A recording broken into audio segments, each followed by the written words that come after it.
Hello guys, Sophia here from Sophia's Kitchen. Welcome to my channel. I'm going to make something really awesome for you today. I'm going to show you some really cool tricks to making the perfect rough puff pastry. So a really quick version of puff pastry without all the fuss and nonsense, and I'm going to give you some really cool tips on how to do it. For a really good puff pastry in the Thermomix, it's actually mega simple. We only need a few ingredients. We're actually going to mix in our butter already, and I'm going to tell you just what you need to do. So when it comes to your butter, prepare it ahead. Chop it up into chunks and pop it in the freezer. Really go for it for half an hour, 45 minutes, if you can for a whole hour. That will make sure that your butter pieces are really, really cold. Now, that will also ensure that your dough is really easy to work with and you don't have to refrigerate it for such a long time. So pop that in. We have some flour here. I use plain flour for this, really simple. And then some salt. You need just a tiny pinch of salt. Whether you're making something sweet or savoury, you'll always need a tiny bit of salt in a dough because it really enhances the flavour and also helps tighten your gluten. So in every flour, gluten flour is gluten, and we want to make sure that is controlled in the right way. If we're adding salt, it essentially helps tighten that. It's almost like a muscle, it gets really tight, and that's what we want to do. We're also adding in some water, and here comes a great trick.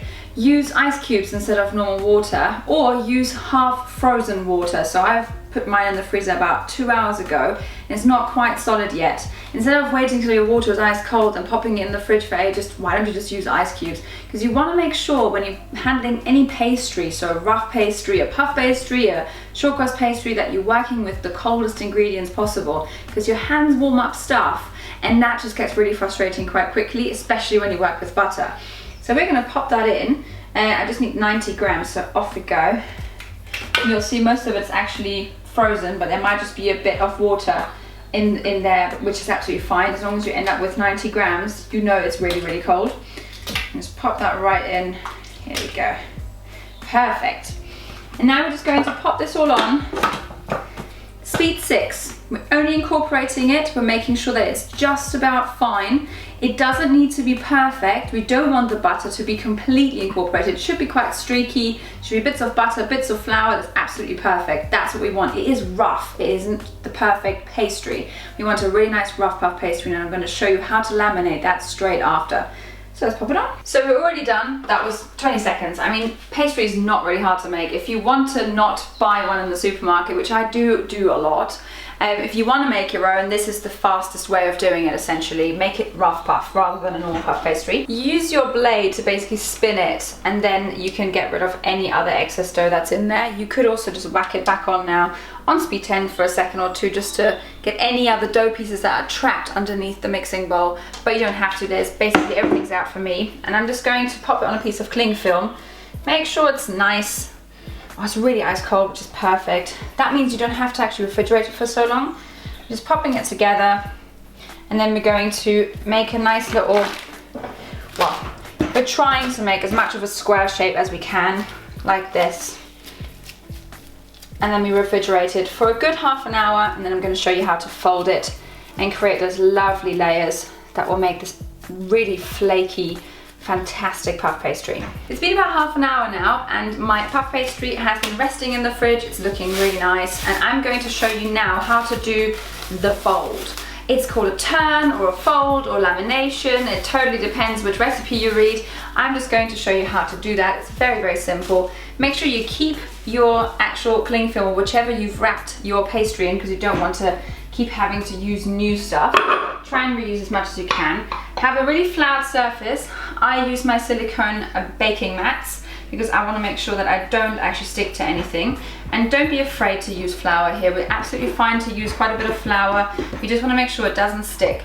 And then we're taking a rolling pin, and essentially from the center, roll it out to one side, then to the other side, and keep going like that until you have a nice rectangle that is about, I'd say 20 centimeters by 50 centimeters, something like that. And you'll see the butter bits are there in the dough. They're quite rough, and that's exactly what we want. We sort of want to keep teasing it into the right shape, making sure it doesn't stick, so keep moving it around a little bit. And if it looks like it's not quite straight in bits, just give it a little bit of a roll on that end, and that should work out.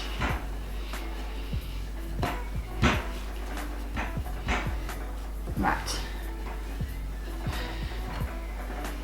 Once you've got to that right length, you're essentially just going to make sure we are all nice and even. And then we're going to perform our little letter fold. It's called a single letter fold. You might see that somewhere else. It's just basically folding it up and down like a letter. So we're going to just basically take one piece down, make sure you get rid of any excess big flour. You can do this with a pastry brush or just with your hands, just to ensure that you don't have too much flour incorporated. Try and get the edges quite nice and neat as much as you can, and then you fold over the other bit.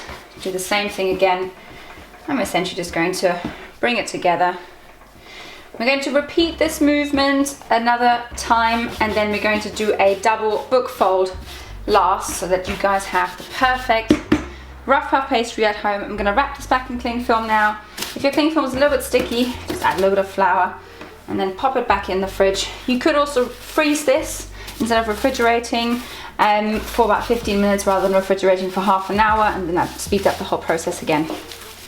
So have a little rest, puff pastry, and I'll show you the next fold in a second.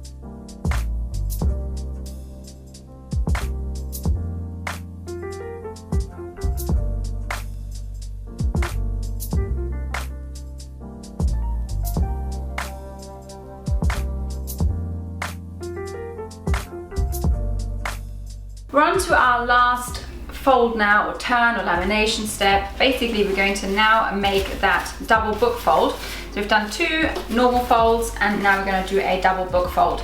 Essentially, just take it out as it is. The seam always goes to the side. The seam never goes like this, because you don't want to roll it out like that again. The seam has to be either on that side or on that side. Just keep remembering that whenever you roll out for a next fold or turn or lamination step. And then we're just going to make sure it's nicely floured, nice and cold. And we'll try rolling from the middle out. At this point, we don't want to apply too much pressure because we don't want to destroy those lovely layers we've just created. We want to stay nice and smooth, apply not too much pressure because we don't want to destroy those delicate layers that we've only just created. With a rough puff pastry, luckily it's not as bad, whereas with a puff pastry, you might destroy the butter layers much easier, which is why I really like to make a rough puff pastry instead. So sometimes you just want to make sure this is nice and neat, when you can just apply the rolling pin on the edges that you need it, and then you just roll out, preferably always from the middle to one side and then from the middle to the other side. And I just sort of roll it back without applying any pressure.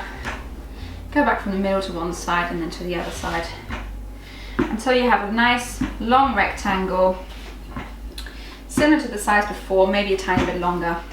Okay, so for a double book fold, it's really simple. All we're doing is essentially taking the top, popping it towards the center, making sure it's nice and neat, taking the bottom, popping it towards the center. So you just fold it over, create a nice neat edge, and then you take that edge and just fold it over itself.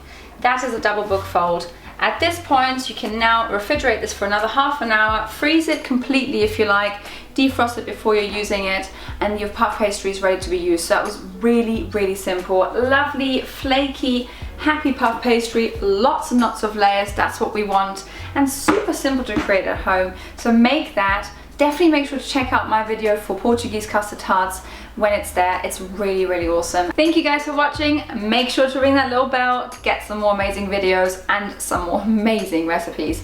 I'll see you guys next time.